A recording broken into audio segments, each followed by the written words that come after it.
आदाब। KP news 24/7 में आपका स्वागत है। मैं हूं मुस्तफा आदिल। सबसे पहले देखते हैं मुख्य समाचार। कर्नाटक में दिवंगत अभिनेता पुनीत राजकुमार के नाम पर रखा जाएगा छात्रों के उपग्रह का नाम। उच्च शिक्षा, विज्ञान और प्रौद्योगिकी मंत्री डॉक्टर CN अश्वत्थ नारायण ने इसकी घोषणा की। केंद्रीय मंत्री नितिन गडकरी ने कर्नाटक के बेलगावी में 5 राष्ट्रीय जनमार्ग परियोजनाओं का किया शिलान्यास। पंजाब के बाद तेलंगाना में क्षेत्र के नाम पर बयानबाजी। कांग्रेस प्रमुख बोले केसीआर का DNA है तिहारी। यूक्रेन में फंसे भारतीयों को तेजी से निकालने में अब वायुसेना भी जुटेगी, PM मोदी ने दिए निर्देश। रूसी तोपों ने रिहायशी इलाकों पर बोला हमला, 350 लोगों की हुई मौत।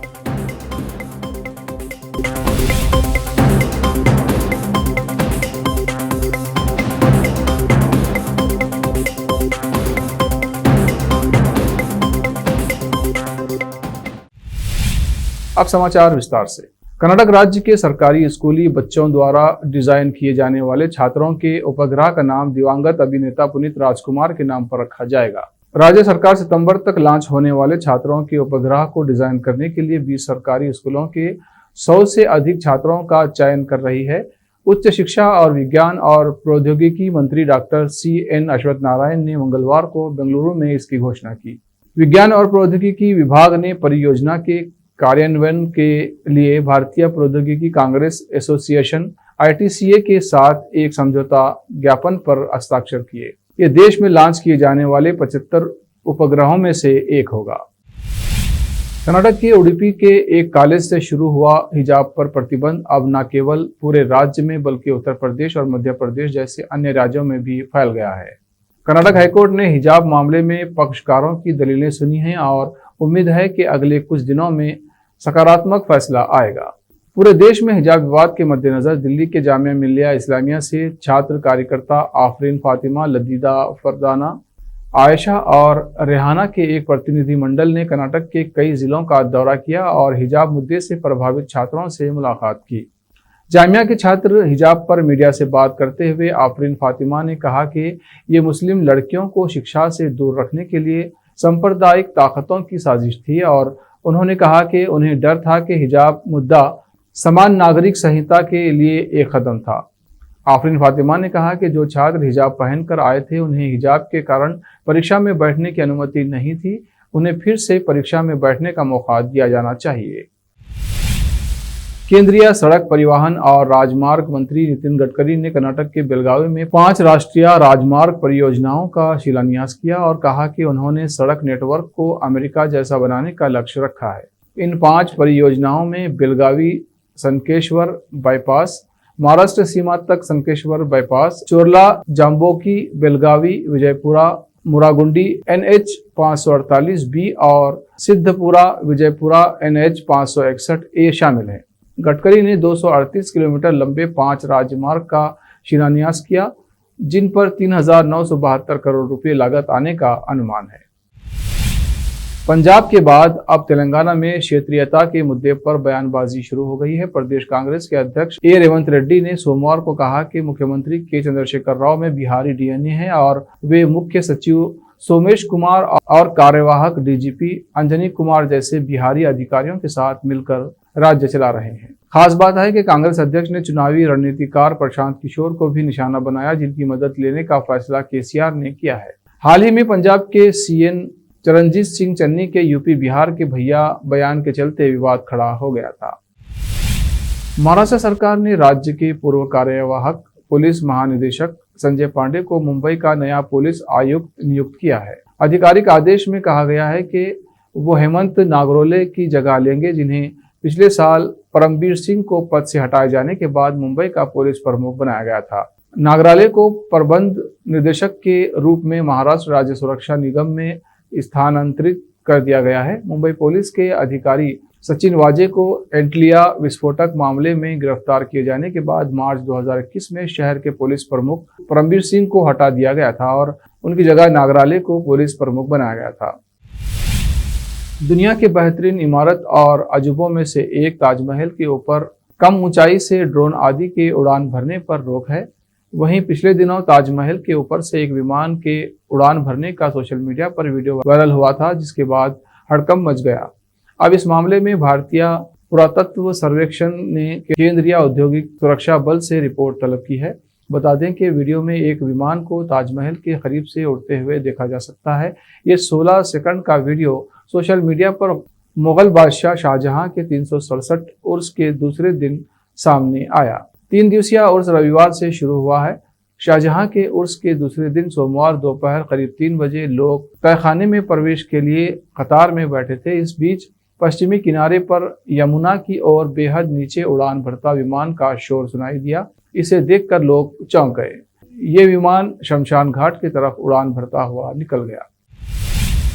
पश्चिम बंगाल में छात्र नेता अनीस खान की मौत के मामले में पिछले एक सप्ताह से सियासी बवाल मचा हुआ है। सोमवार को ये मामला नए मोड़ पर पहुंच गया है। इस मामले की जांच कर रही विशेष जांच दल यानी एसआईटी ने जिला जज की उपस्थिति में कब्र की खुदाई कर छात्र नेता के शव से ऑटोप्सी के लिए सैंपल लिया। इससे पहले स्थानीय लोगों के भारी विरोध के कारण 2 बार ऑटोप्सी लेने का प्रयास विफल हो गया था। ये मामला हावड़ा जिले के आमता इलाके का है, जहां 28 साल के छात्र नेता अनीस खान की 3 मंजिला इमारत से गिरकर मौत हो गई थी। परिवार का आरोप है कि पुलिस ने अनीस को इमारत से फेंक दिया था। ये मामला राज्य की राजनीति में उफान मचाया हुआ है। अधिकारियों का कहना है कि ऑटोप्सी लेने के लिए 12:30 बजे खुदाई का काम शुरू किया गया। एसएसकेएम अस्पताल के 3 डॉक्टरों की टीम अनीस के ऑटोप्सी की जांच करेंगे। सूत्रों के मुताबिक दूसरी ऑटोप्सी से ये पता लगाया जाएगा कि अनीस कितनी ऊंचाई और किस एंगल से 3 मंजिला इमारत से गिरे थे। अब वक्त है एक ब्रेक का। ब्रेक के बाद जल्द लौटते हैं। हिंदुस्तान के हर कोने में हम हैं मौजूद। 24 घंटे हालात पर गहरी नजर, खबरों से जुड़े चुपते सवालात, और आपको दिखाता है धार्मिक, सामाजिक, राजनीतिक, लोकल और इंटरनेशनल न्यूज की सबसे बेहतर कवरेज, जो आपको रखती है हर पल बाखबर। देश और दुनिया भर की खबर के लिए देखते रहें KP news 24/7। Noor education trust Bidar की ओर से चलाए जाने वाला Noor MEd college Bidar, recognised by NCTE Delhi and affiliated to Gulbarga University, Gulbarga. Admission are open for the academic year 2021-22. विशेषज्ञ और सक्षम शिक्षकों द्वारा शिक्षा प्राप्त करने के लिए नूर एमएड कॉलेज में दाखिला लें और शांत वातावरण में शिक्षा प्राप्त करें। बीदर शहर में बेहतर शिक्षा का एकमात्र केंद्र Noor MEd college, Shahpur gate, Bidar. Phone numbers 9945283920, 8482221297। Break के बाद फिर एक बार आपका स्वागत है। आइए देखते हैं आगे के समाचार। यूक्रेन के युद्धग्रस्त शहरों और सीमावर्ती इलाके में फंसे भारतीय नागरिकों को निकालने के लिए भारत तेजी से प्रयास कर रहा है। इस पूरे ऑपरेशन पर पीएम मोदी भी बारीकी से नजर रखे हुए हैं। सूत्रों के अनुसार ऑपरेशन गंगा के तहत भारतीय नागरिकों के युद्धग्रस्त इलाके से निकालने के लिए प्रधानमंत्री मोदी ने भारतीय वायुसेना को भी इस ऑपरेशन से जुड़ने के लिए कहा है।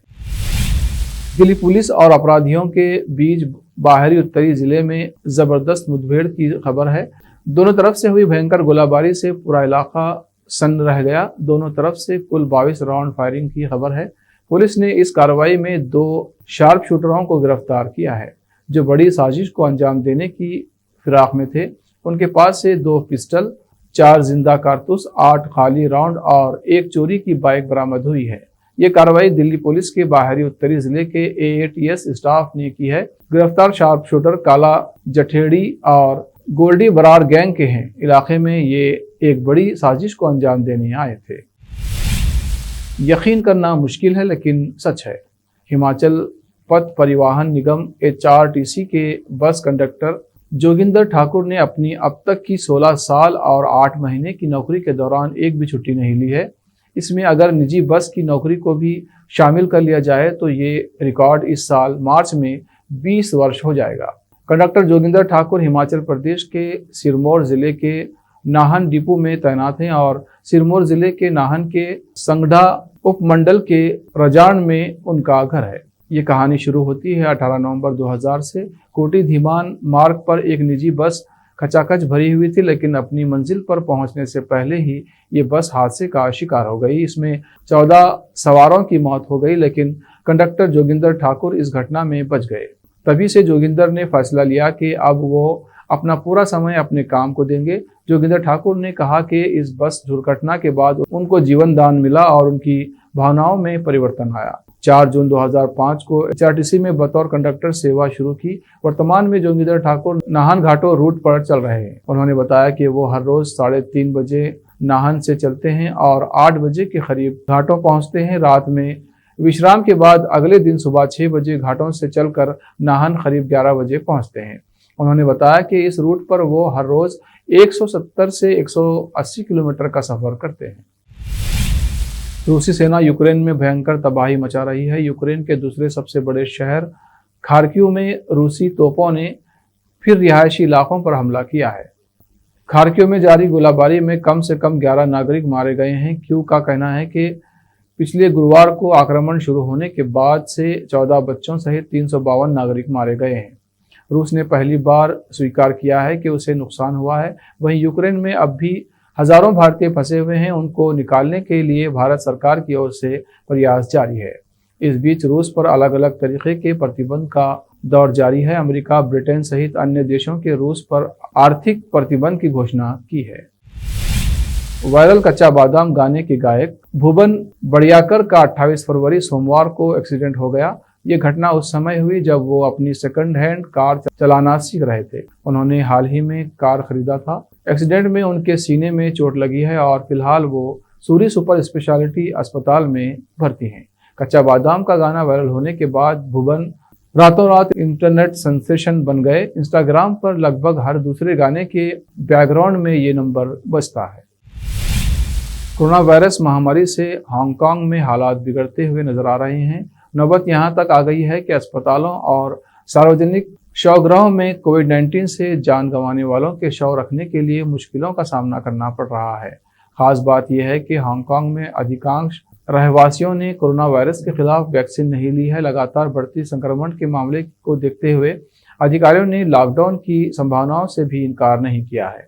शहर के पब्लिक डॉक्टर्स एसोसिएशन के प्रमुख टोली लिंग ने बताया कि अस्पताल के एक्सीडेंट और इमरजेंसी रूम में दर्जनों शवगृहों में ले जाए जाने का इंतजार कर रहे हैं। इन्होंने कहा इन शरीरों को अब एकत्र करने के लिए ज्यादा समय की जरूरत है क्योंकि संसाधन काफी बहुत सीमित हैं। उन्होंने मौजूदा हालात के लिए कार्यबल और स्टोरेज की क्षमता का हवाला दिया। आखिर में फिर एक बार देखते हैं मुख्य समाचार। कर्नाटक में दिवंगत अभिनेता पुनीत राजकुमार के नाम पर रखा जाएगा छात्रों के उपग्रह का नाम। उच्च शिक्षा, विज्ञान और प्रौद्योगिकी मंत्री डॉक्टर CN अश्वत्थ नारायण ने इसकी घोषणा की। केंद्रीय मंत्री नितिन गडकरी ने कर्नाटक के बेलगावी में 5 राष्ट्रीय जनमार्ग परियोजनाओं का किया शिलान्यास। पंजाब के बाद तेलंगाना में क्षेत्र के नाम पर बयानबाजी। कांग्रेस प्रमुख बोले केसीआर का DNA है तिहारी। यूक्रेन में फंसे भारतीयों को तेजी से निकालने में अब वायुसेना भी जुटेगी, पीएम मोदी ने दिए निर्देश।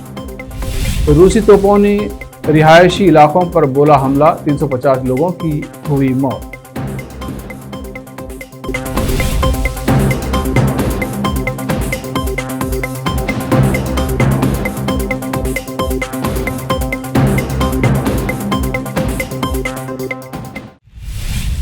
केपी न्यूज़ में अब तक के लिए इतना ही। देश प्रदेश के समाचारों के लिए देखते रहिए केपी न्यूज़ 24/7। धन्यवाद।